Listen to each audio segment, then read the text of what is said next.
இந்த காயோட தக்காளி சேர்த்து சட்னி கடைஞ்சு பாருங்களேன், செம்ம டேஸ்டா இருக்கும். இட்லி தோசைக்கு அல்டிமேட்டா இருக்குங்க. இதே சட்னி சப்பாத்தி பூரிக்கு கூட சாப்பிடலாங்க. கொஞ்சம் பெரிய மேரக்காயை எடுத்திருக்கேங்க.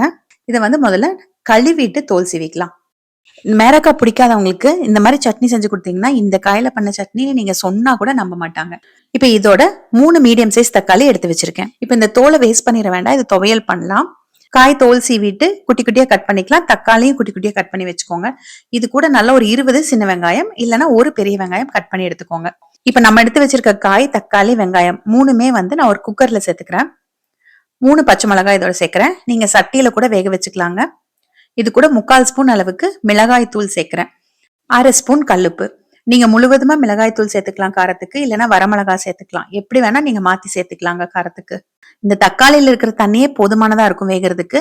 ஆனாலும் நான் 1/4 டம்ளருக்கும் கம்மியா கொஞ்சம் தண்ணி சேர்த்துட்டு குக்கர் மூடி வச்சுட்டு வெயிட் போட்டுட்டு ஒரு 3 அல்லது 4 விசில் விட்டு எடுத்துக்கலாம். நீங்க சட்டியில வேக வைக்கிறதா இருந்தா ஒரு 10 நிமிஷம் வேக வச்சு எடுத்துக்கோங்க.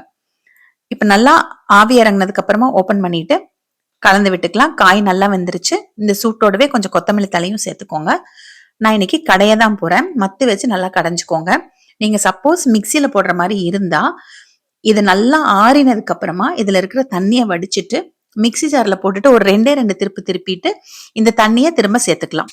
நல்லா வெந்து இருக்கிறதுனால சூப்பரா கடைய வருங்க. நான் அப்படியே குக்கர்லயே வச்சு கடைஞ்சிட்டு நீங்க சட்டியில வேக வச்சிருந்தீங்கன்னா கடையிறது இன்னுமே ரொம்ப ஈஸியா இருக்கும். இப்ப இதே சட்னில நிறைய தண்ணி இருந்ததுன்னா நல்லா சுண்ட வச்சுக்கோங்க. அதுக்கப்புறமா கடைஞ்சுக்கலாம். அதே மாதிரி கடையிறதுக்கு ரொம்ப ஆறணும்னு அவசியம் இல்லை. கொஞ்சம் சூடோட இருக்கும் போதே கடைஞ்சுக்கலாம். சட்னி தாளிக்கிறதுக்கு 2 ஸ்பூன் எண்ணெயில கடுகு, கொஞ்சம் சீரகம், உளுந்து பருப்பு, கருவேப்பிலை, பெருங்காயத்தூள் தாளிச்சு கொட்டிக்கோங்க. தாளிக்காம சாப்பிட்டாலும் நல்லாதாங்க இருக்கும். இதே மாதிரி நீங்க இந்த மேரக்காய்க்கு பதிலா கத்திரிக்காய் சேர்த்துக்கலாம், இல்லைன்னா பீர்க்கங்காய் சேர்த்துக்கலாம், இல்லைன்னா சொரக்காய் கூட சேர்த்து பண்ணலாங்க இந்த மாதிரி சட்னி. இப்ப நான் செஞ்சிருக்கிற அளவு 3 பேர் இருக்கிற ஃபேமிலிக்கு 2 நேரத்துக்கு சரியா இருக்குங்க. 2 சிட்டிகை அளவுக்கு கரும்பு சக்கரை அல்லது சர்க்கரை சேர்த்து கலந்துக்கலாம். அவ்வளவுதான். சக்கரை வேண்டானாலும் நீங்க அவாய்ட் பண்ணிக்கலாம். ஏன்னா தக்காளி சேர்த்ததுனால கொஞ்சம் புளிப்பு இருக்கும். அதுக்காக நம்ம கொஞ்சம் சக்கரை சேர்க்கறது தான். வேண்டானா கூட விட்டுடலாம். அவ்வளவுதாங்க. தோசை இட்லிக்கு ரொம்ப நல்லா இருக்கும். நீங்க ஒரு தடவை கண்டிப்பா ட்ரை பண்ணுங்க.